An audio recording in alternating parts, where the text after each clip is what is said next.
কেউ কেউ গুজরাট থেকেও এসে থাকতে পারেন বা বিহার থেকে। শুভেন্দু অধিকারীর পেছনে তো আর লোক নেই।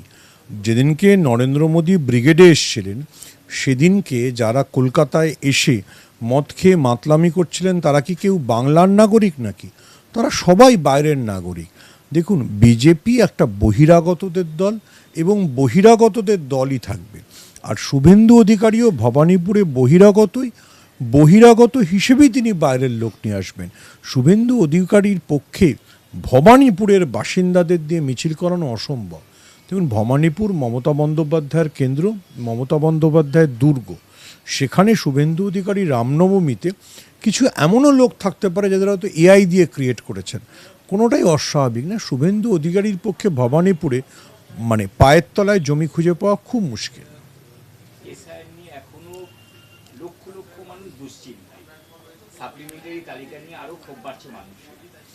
দেখুন, আমি এরকম বহু লোককে জানি। আমি একটা উদাহরণ দিই। হুগলির বাসিন্দা হাসির মল্লিক, তিনি বুধবার দিন একটি ধর্মতলায় সমাবেশে অবধি এসেছিলেন। এই হাসির মল্লিক গোড়া থেকে আজীবন বামপন্থী, সিপিএমকে ভোট দিয়েছিলেন।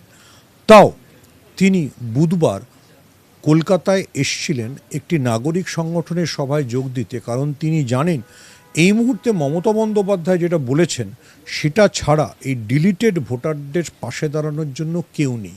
কেন আমি এটা বলছি? কারণ যাদের নাম ডিলিট হয়ে গেল, আমি হাসির মল্লিক হুগলির উদাহরণটা দিলাম, তারা আজকে কোথায় যাবে? আজকে তাদের ভোটার তালিকা থেকে নাম বাদ যাচ্ছে। এরপর বিজেপি যে কলাকৌশল নিয়েছে, তাদের নাম আধার কার্ডকে বাতিল হবে, তাদের সমস্ত নাগরিক সুযোগ সুবিধা চলে যাবে, তখন তাদের ব্যাংক অ্যাকাউন্টের টাকাও বিজেপি নিয়ে চলে যাবে। বিজেপি এই যে লক্ষ লক্ষ মানুষকে ভোটার তালিকার বাইরে রেখে একটা নির্বাচন করতে চাইছে, এটা শুধু বাঙালিকে বেনাগরিক করার চক্রান্ত নয়, এটা বাঙালিকে বেগার শ্রমিকে পরিণত করার একটা প্রচেষ্টা। ফলে এর বিরুদ্ধে রাস্তায় নেমে প্রতিবাদ হবে, এর বিরুদ্ধে আইনি লড়াই হবে। মমতা বন্দ্যোপাধ্যায় যে বলেছেন যে ট্রাইব্যুনালে যারা যাবেন তাদের সবাইকে তার সরকার এবং দল আইনগত সাহায্য দেবে, সেটার দিকে আমাদের নজর রাখতে হবে। আমাদের কাজ হচ্ছে এই যে ডিলিটেড যারা হচ্ছেন তাদের পাশে দাঁড়ানো এবং তাদের নিয়ে নাগরিক আন্দোলন গড়ে তোলা। দেখুন, আমরা সবাই নির্যাতিতার যে অত্যাচার হয়েছিল তার জন্য দুঃখিত। তার বিচার চেয়েছি, তার শাস্তি হোক চেয়েছি। সিবিআই তার চার্জশিট জমা দিয়েছে, সেই সব কিছুতে প্রমাণ হয়েছে যে কে অপরাধী। মাথায় রাখবেন, সিবিআই কেন্দ্রীয় সরকারের অধীনে কাজ করে।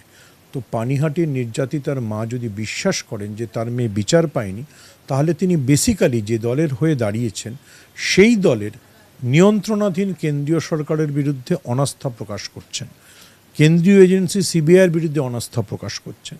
ফলে বিজেপি আর নির্যাতিতার মায়ের মধ্যে এটা ডায়ালগ হতে হবে যে তিনি কি মনে করেন সিবিআই এর তদন্ত নিয়ে, আর বিজেপি কি মনে করে সিবিআই এর তদন্ত নিয়ে।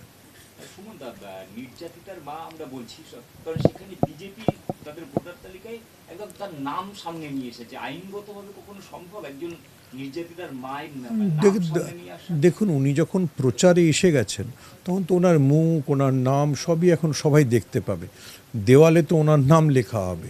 ফলে উনি নিজের পরিচয়কে খুল্লা করে দিয়েছেন। এটা ওনাদের পারিবারিক সিদ্ধান্ত, এটা এমনই একটা সংবেদনশীল সিদ্ধান্ত। আমার মনে হয় বেশি কথা বলা উচিত না, মানুষ রায় দেবে।